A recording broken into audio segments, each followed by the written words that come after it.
Queridos docentes de toda la Argentina, les damos la bienvenida a nuestro primer Congreso Regional Docente Online en vivo, organizado por Docentes por la Vida. Pueden ver y seguir nuestras actividades en todas las redes sociales buscándonos como Docentes por la Vida. Estamos felices de poder finalmente presentarles las excelentes charlas y capacitaciones que habíamos preparado ya para el marzo antes de la pandemia, pero bueno, hoy esperamos que puedan aprovecharlas y que sabemos que serán de sumo interés para ustedes. Después de haber escuchado la apertura de este congreso, corresponde la presentación de los expositores.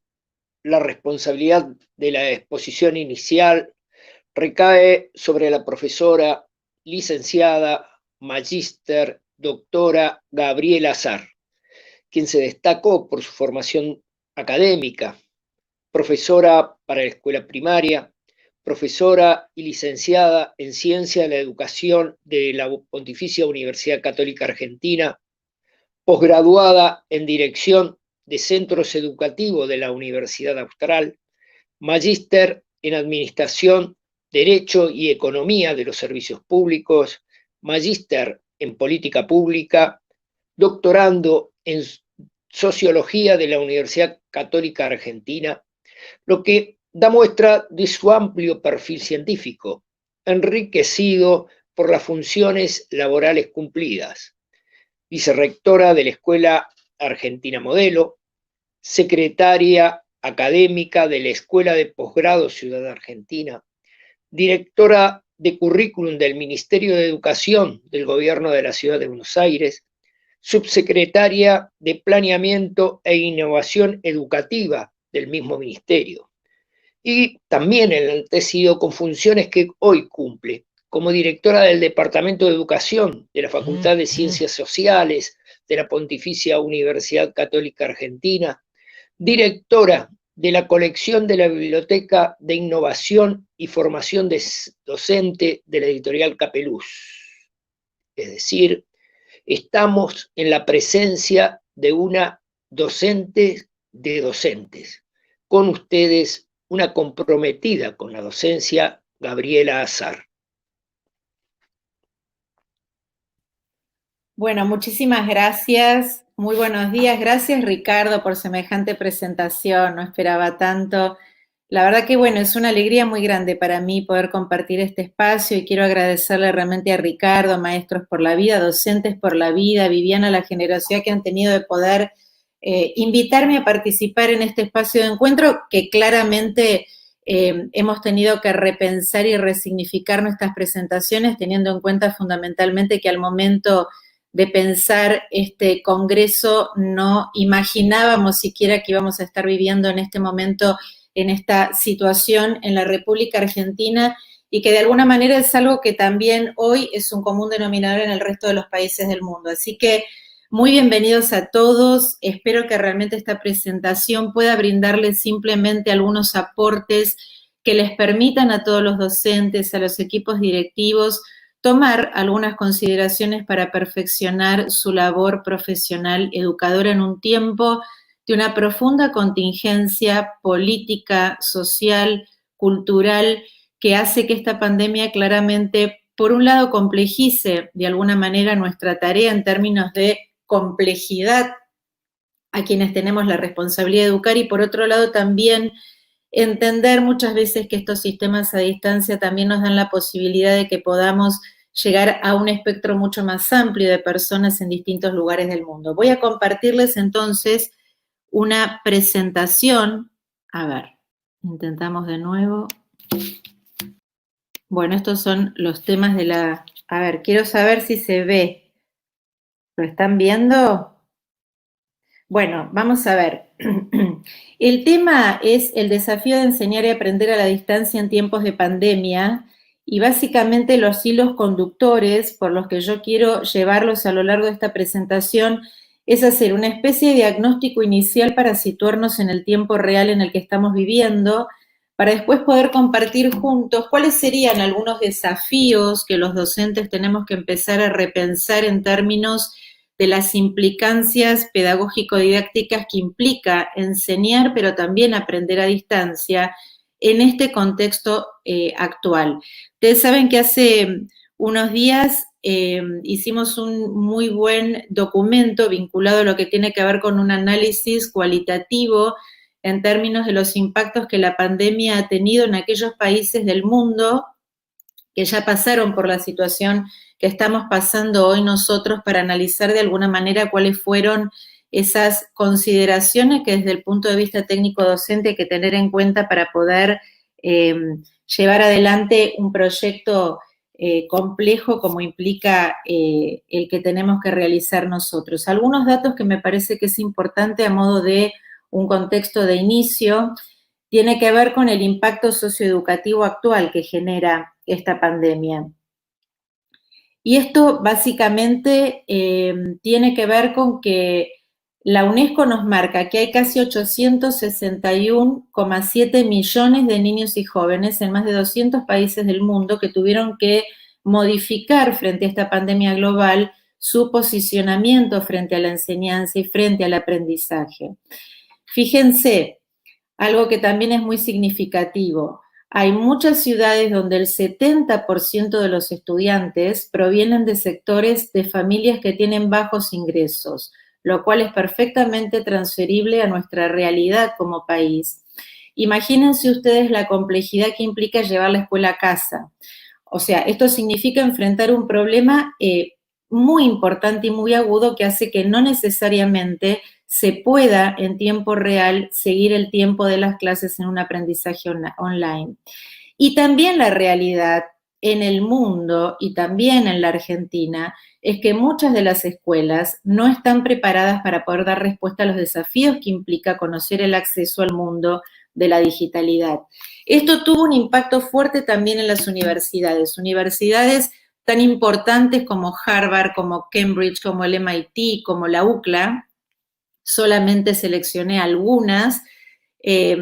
Generalmente son universidades que tienen muy poca oferta de educación virtual y tuvieron ellos también que poner una pausa a todo lo que tiene que ver con la presencialidad y utilizar una serie de servicios que permitan trasladar todo lo que habitualmente se hacía en un formato presencial en línea. Y piensen también el impacto que este cambio ha tenido en la situación de la vida de muchos de los alumnos que tienen que vivir alrededor de estas universidades con el costo económico que esto les implica en su traslado para poder hacerlo presencial y que frente a este profundo desafío de la virtualidad no lo pueden realizar. Quiero traerles a colación unos datos muy significativos que se han trabajado en el informe realizado recientemente entre el Observatorio de la Deuda Social Argentina y algunas de las facultades de la universidad. En este caso concreto, el informe de educación de los argentinos en clave de recursos y estructura de oportunidades que presentamos en el mes de febrero de este año y que realmente se los recomiendo porque es muy interesante el análisis cualitativo y también cuantitativo que se hace respecto de, creo, dos temas que son centrales y que el tiempo no me da en esta presentación para poder hacer un análisis más fino, pero por eso se los cito. Uno que claramente, y ustedes van a coincidir conmigo, aquellos niños que no tienen garantizados recursos mínimos de equidad para acceder a la educación, a la alimentación, a la vestimenta, a los materiales escolares y por supuesto también a su salud, son niños que tienen un problema profundo en términos de acceder a aprendizajes que sean significativos, sumado a todo lo que implica la construcción de su propia identidad en el marco de lo que implica la socialización primaria dentro de la que es su proyecto integral de vida. Y la infraestructura deficitaria de los hogares incide directamente en el aprendizaje débil de los niños. Esto como dato es muy importante y tiene mucho que ver con esta otra diapositiva. ¿Por qué? Porque si algo hemos aprendido en la Argentina, y este es un tema que claramente hoy también impacta en países del mundo desarrollados que tienen sistemas educativos muy funcionales en donde hay enormes inversiones en materia de educación, es que claramente enfrentamos un cambio sin precedentes. Y ese cambio sin precedentes tiene que ver con que el mayor cambio que tiene como impacto fuerte el aprendizaje virtual es que nosotros no podemos replicar en la escuela el mismo sistema que si fuera presencial. Por eso se habla de un aprendizaje virtual, que es la flexibilidad y el reconocimiento de que la estructura controlada de una escuela no es aplicable en línea. Y esto es muy importante que lo tengamos en cuenta, porque las mismas problemáticas recurrentes de la política escolar que ya teníamos en un sistema presencial, hoy los tenemos también en este sistema que a todos nos obliga a tener que trabajar a distancia con determinados recursos, con la diferencia de que desde el ámbito familiar, desde el ámbito de casa, tanto la teleeducación como el teletrabajo no permiten que podamos de alguna manera seguir manejándonos en una estructura organizativa como sí tiene la escuela en su formato presencial. Que la tecnología potencia la educación es una realidad, pero la potencia en tanto y en cuanto podamos repensar la enseñanza y podamos repensar en el aprendizaje, porque no podemos de ninguna manera trasladar exactamente lo que hacíamos cuando podíamos estar cara a cara con nuestros alumnos en la escuela, a lo que implica trasladarlo al ámbito de la virtualidad.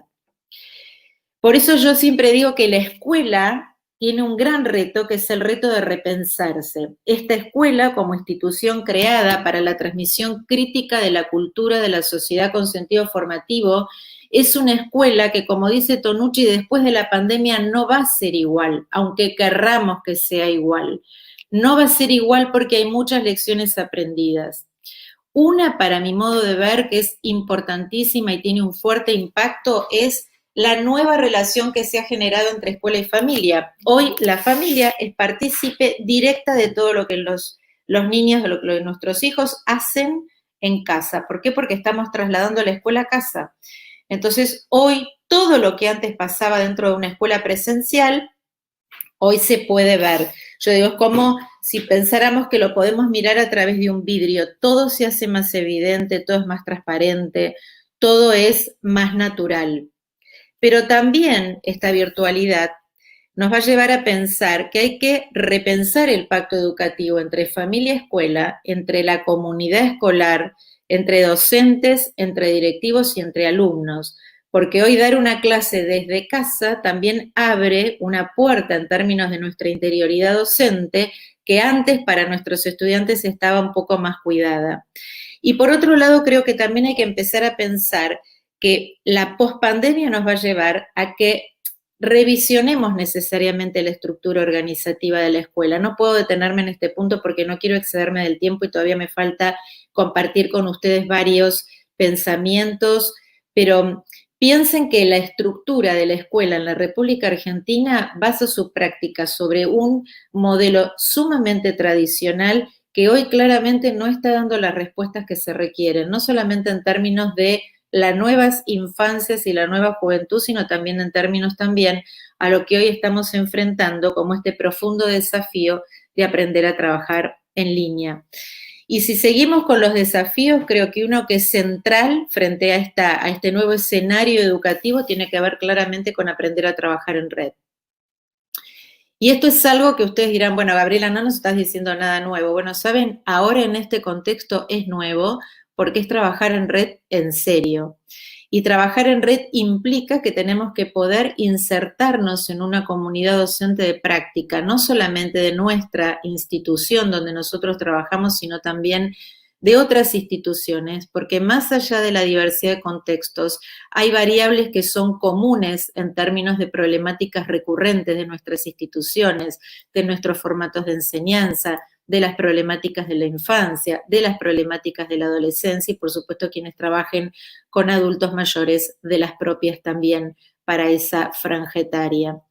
Entonces, yo creo que hay algunos desafíos. Fíjense todas las responsabilidades que nos caben a los docentes. Una es que vamos a tener necesariamente en virtualidad que pensar nuevas decisiones de abordaje curricular. ¿Qué quiero decir con esto? Una clase presencial no es lo mismo que una clase a distancia. Y una clase a distancia requiere de un nivel de atención para el docente que no es lo mismo que trabajar cuando uno está cara a cara. Hay que resignificar el currículum y esto, por favor, tengámoslo en cuenta. Las autoridades políticas de las distintas provincias tienen que entender que trabajar en virtualidad requiere resignificar contenidos prioritarios de las distintas áreas curriculares o materias si se trata de la escuela secundaria. Nuevos modos de enseñar. ¿Qué quiere decir esto? El maestro tiene que seguir al profesor enseñando de todo a todos, pero la realidad que el tiempo real es menor. La carga horaria de la virtualidad no es equivalente a la carga horaria presencial. Si yo estuviera en este momento dándoles a ustedes una charla y ustedes supieran que va a durar 4 horas, no va a tener el mismo énfasis, ni yo voy a poder entusiasmarlos de la misma manera que espero que se estén entusiasmando, porque no los puedo ver, que si fuera en tiempo acotado. Entonces, en este sentido, hay que poder tener en cuenta esa variable. Nuevas formas de evaluar y acompañar a los estudiantes. Claramente, evaluar en la virtualidad implica aprender, hacer uso de herramientas significativas y esto hay que saber hacerlo. Y para saber hacerlo nos tenemos que capacitar para poder seguir acompañando adecuadamente las trayectorias de los estudiantes y poder buscar aquellas estrategias que mejor se definan teniendo en cuenta también la capacidad de conectividad que tengan docentes y alumnos. Nuevos modos de comunicar la enseñanza y adaptarla a otros contextos, porque cuando nosotros estamos en el ámbito de la virtualidad, tenemos que poder también hablar de otro modo, apostar la voz de otra manera, utilizar determinados recursos que permitan atraer la atención. Y esto tiene muchísimo que ver con las etapas evolutivas de los estudiantes o de los niños a quienes esté dirigida nuestra enseñanza. Vamos a necesitar necesariamente de apoyarnos en otros recursos y en otros espacios de interacción virtual. Si algo estoy aprendiendo, cosa que me cuesta bastante, les confieso, pero bueno, ya me van a sacar buena quienes me están ayudando a hacerlo, es aprender a trabajar las mismas dinámicas didácticas que uno planificaba en el proceso de trabajo más presencial. Bueno, ¿cuáles son esas herramientas, esos recursos que hay montones que uno puede articular con los estudiantes para que una clase virtual sea también interactiva a través de la plataforma? Nuevas decisiones. Esto me encanta, aprendizaje inclusivo en el sentido de que todos los estudiantes pueden aprender y tienen el derecho de aprender y tienen el derecho de hacerlo y nosotros el deber de darles lo mejor. Efectivo, porque aquello que se planifica tiene que concretarse y tiene que modificar la práctica del aula y tiene que lograr que los chicos aprendan en los tiempos que requiera. Y afectivo, hoy recobra una fundamental importancia a través del uso de estos recursos, lo que tiene que ver con la educación emocional. Miren, nada es nuevo, de esto venimos hablando hace mucho tiempo, pero hoy justamente se nos plantea un escenario en donde todos necesitamos un acompañamiento desde el punto de vista de lo que es una nueva mirada sobre la emocionalidad. Pero también hay retos para la política pública, alguno mencionaba recién. ¿Por qué? Porque hay que promover medidas. Por supuesto que de un día para el otro no se puede, por supuesto que esta gestión política le ha tocado asumir un desafío muy complejo y hay que reconocer que a pesar de que se han cerrado los edificios por medidas de seguridad sanitaria, escolares y universitarios, la escuela sigue en pie. Esto que estamos haciendo hoy, este enorme esfuerzo demuestra que seguimos pudiendo a pesar de las dificultades. Y para esto, por supuesto, recursos sincrónicos y asincrónicos. Ayudar a las provincias a que los docentes tengan capacidad también dentro de las realidades institucionales y de sus contextos a poder elegir qué recursos son aquellos que para ellos son más importantes para hacer más creativa la enseñanza y que no se aburran, que no sea un plomazo estar conectándose todo el tiempo. Brindar posibilidades de acceso a la virtualidad. Esto es muy importante. Ustedes saben que esto ha puesto de manifiesto, si bien existía en la presencialidad, hoy se agudiza más porque se interpone un eje que es muy complejo y que no lo puede resolver la familia en casa. Esto no es ir a comprar un libro, sea más barato, más caro, lo encuentro en una librería, en otra, y entonces lo traigo a casa. Tener una plataforma en casa requiere tener recursos, requiere tener una computadora con buena conexión, requiere de que en casa todos, cuando a mí me pasa que tengo que dar clase y tengo a mis hijos conectados, la cosa se complica. Entonces esto también hay que pensarlo a futuro. todos tenemos que tener acceso a poder dar clases virtual y priorizar la enseñanza por capacidades. Esto es sustancial. Miren, la enseñanza por capacidades rompe la dicotomía entre lo que es la teoría y la práctica, y esto es muy importante. Cuando hablamos de lo que implica educar por capacidades, por competencias, implica justamente eso, que es más importante lo que puedo aplicar, lo que soy capaz de saber con aquello que sé, que lo que sé. Y estamos hoy frente al desafío más profundo en esta sociedad del conocimiento, en esta sociedad, a pesar de las grandes brechas que existen en el mundo entero, no solo en nuestro país, y esto claramente con estos formatos se agudiza más, pero hoy tenemos diseños curriculares que intentan desde nivel inicial hasta la formación docente priorizar capacidades, marcos resolutivos aprobados por el Consejo Federal de Educación, uno del año 2018, creo que es la 338, que habla de cuáles son las grandes capacidades que tienen de alguna manera que trabajarse en los planos de la formación docente en los distintos diseños curriculares provinciales. Quiero traerles a colación lo que para mí es un decálogo que hemos trabajado, y permítanme acá ser autorreferencial, pero quería traer un modelo concreto para que no parezca que uno simplemente menciona determinadas cuestiones que son como indicativos probables o modo hipotético de lo que se puede hacer, y ustedes me dirán, bueno, Gabriela, vos tenés que venir a mi escuela o tenés que venir a donde estoy trabajando para ver si esto es posible. Hay cosas que son posibles. Nosotros hoy estamos formando en la Universidad Católica maestros profesionales en educación inicial y iniciaria con un modelo muy innovador que nos inspiró el Alverno College, que es una institución muy pequeña del estado de Wisconsin en los Estados Unidos, que trabaja con poblaciones pobres y con multiculturalismo y que ha logrado ser un modelo de investigación en el mundo. Ya vienen desde la década de 70, son monjas franciscanas, que trabajan sobre la base de un diseño por capacidades y logran que estudiantes de distintos sectores socioculturales puedan transformarse en docentes profesionales. Los 10 puntos centrales, y los voy a decir rápido porque sé que estoy en tiempo y si no me avisarán acá por el WhatsApp. Voy mirando. 1, nuevo contenido, el foco en las aptitudes. Esto un poco lo dije. Para nosotros la aptitud, y acá no vamos a establecer una distinción entre el alcance terminológico porque sería muy largo, entre capacidad, competencia, estrategias, habilidades. Nosotros hablamos de aptitudes. La aptitud es una capacidad compleja que le permite a los estudiantes saber hacer con ciencia, con el dato conceptual que aplican las distintas áreas curriculares o las distintas materias, y con conciencia. Esto quiere decir que cuando nosotros educamos tenemos que también formar el carácter, ayudar a formar una personalidad, y recobra una impronta sustancial la formación en valores. Valores como principios éticos estables que nos comprometen a obrar conforme al bien común, no solo a mi bien individual.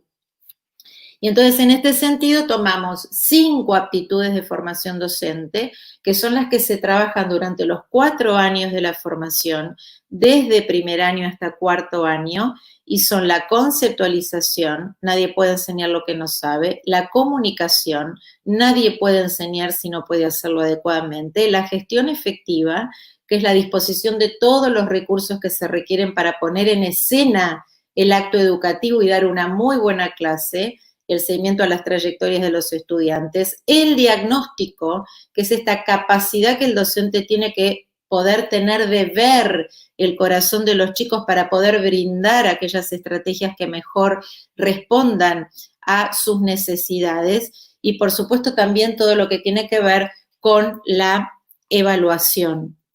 Inclusión y diversidad de estudiantes, un 30% de las estudiantes que hoy forma parte del grupo de estudiantes de nuestras carreras son personas que provienen de sectores altamente vulnerables y quienes tienen una beca completa de estudios y además un estipendio para que puedan llevar adelante adecuadamente su vida universitaria.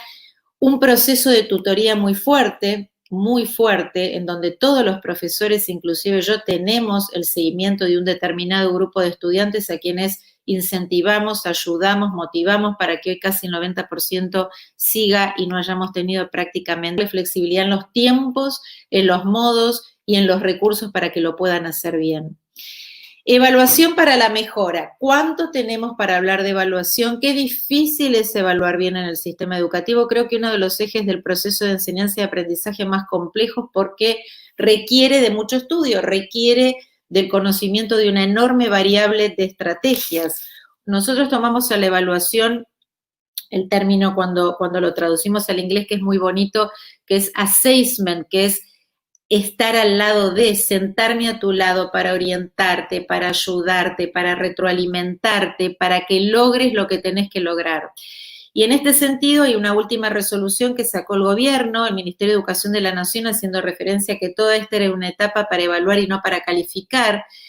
Y esto de alguna manera está bueno si se hace bien, ¿no es cierto? Esta evaluación, y si esto sirve para empujar a que entendamos que evaluar no implica asignar un puntaje a una adquisición, sino que evaluar implica acompañar para que todos alcancen lo que tienen que alcanzar adecuadamente, y para eso, por supuesto, es muy importante poder utilizar rúbricas, porque una rúbrica es una herramienta de evaluación que me permite consignar determinado tipo de indicadores que hacen que pueda el estudiante entender qué es lo que estamos mirando y pidiendo al modo de evaluar con el fin en la mente, qué queremos que ese estudiante sea capaz de poder hacer cuando finaliza un determinado proceso de enseñanza. Y por eso es importante trabajar también con portafolios, porque el portafolio es una herramienta que permite reunir evidencias, pero también es una estrategia que permite que nosotros podamos conjuntamente con los estudiantes ir mostrando que acreditan capacidades con un distinto nivel de gradualidad.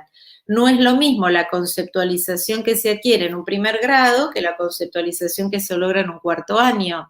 Pero ese seguimiento de la gradualidad en su trayectoria educativa, si no lo trabajamos con rúbricas y no lo visualizamos con un portafolio, es muy difícil que se pueda lograr. Y por supuesto también para buscar trabajo. Esto de presentar en el trabajo el currículum, que es un papel impreso que muestra todos los títulos que tenemos, no dice nada si en la práctica no demostramos lo que fuimos capaces de hacer con lo que sabemos a través de evidencias muy concretas, que es lo que nosotros llamamos desempeños evidentes de que aprendiste. Dos ejes más vinculados a lo que hace la formación docente. Uno tiene que ver concretamente con un docente que trabaja en comunidad y un docente que tiene que recuperar una nueva ética profesional docente en el compromiso de que todos tienen que poder aprender. Es mi responsabilidad también, y lo tenemos que asumir como tal, si tengo estudiantes que no aprenden. Y uno tiene que intentar por todos los medios, y sobre todo en este contexto tan complejo, en la medida de las posibilidades de cada uno, que esto se pueda hacer. Esto más o menos ya lo dije para no repetir, y por supuesto hoy estamos en un escenario de una pedagogía que mira una educación que ya no se puede resolver más con esta educación bancaria que es ir dando como lo que se necesita en términos de conocimientos lineales. Hoy los problemas son problemas complejos. Hoy la forma de trabajar en el aula tiene que ser una forma de trabajar que permite resolver problemas complejos, y para eso es muy importante empezar a pensar, y esto es un desafío lindo que tal vez en la pospandemia podemos animarnos a traccionar ese currículum, ese mamotreto infinito de contenidos que a veces sirve poco para la práctica del aula, es una guía nada más para la acción, para tener un común denominador de los contenidos que hay que enseñar por campo disciplinar, por nivel o por ciclo, pero empezar a intensificar lo que tiene que ver con el aprendizaje basado en proyectos. Con esto termino.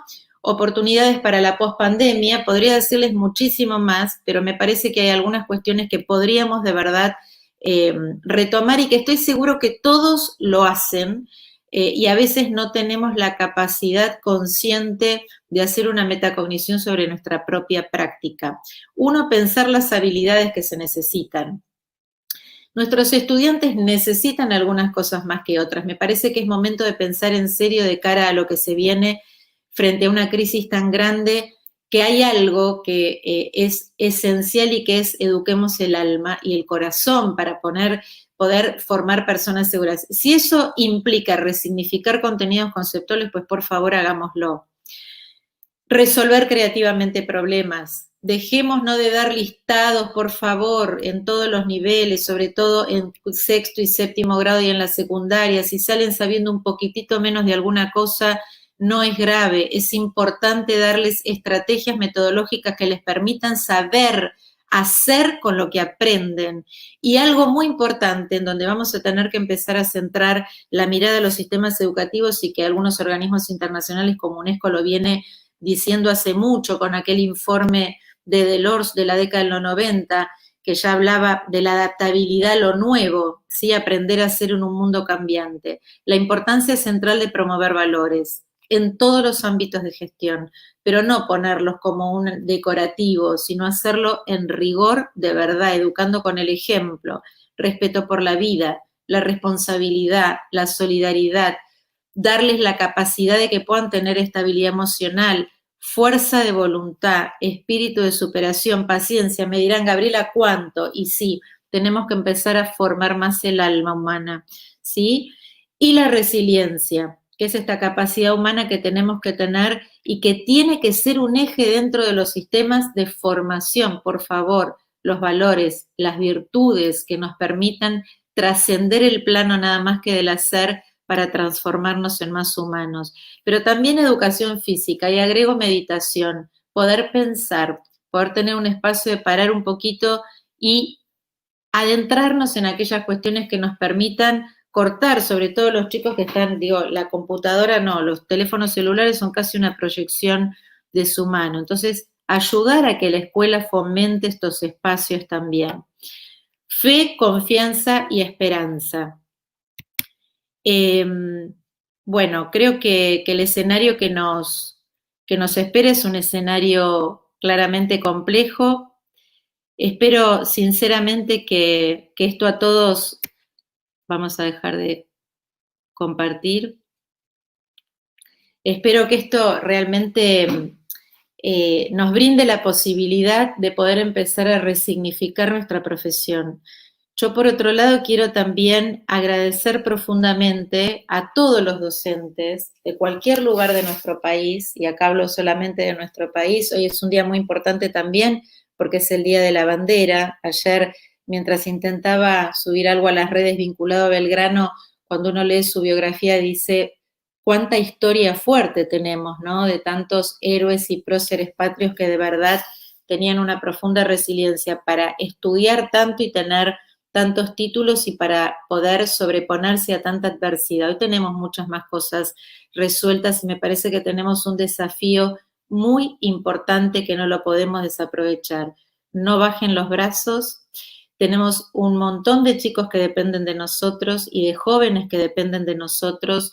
Y bueno, cuando de alguna manera nos sentimos un poco abatidos, porque nos pasa a todos, trabajar de esta manera no es fácil, tratemos de pensar que si nosotros bajamos los brazos, les queda a ellos muy poco por hacer. Y de alguna manera somos también un modelo, y en esto tiene que ver con la recuperación de lo que implica el sentido más profundo de un liderazgo docente que muestre que es posible trasladar a estos chicos la capacidad de que vivan en un mundo, aunque sigue siendo muy polarizado, en un mundo mejor. De todos nosotros depende. Los abrazo y espero que tengan una hermosa jornada. Muchísimas gracias.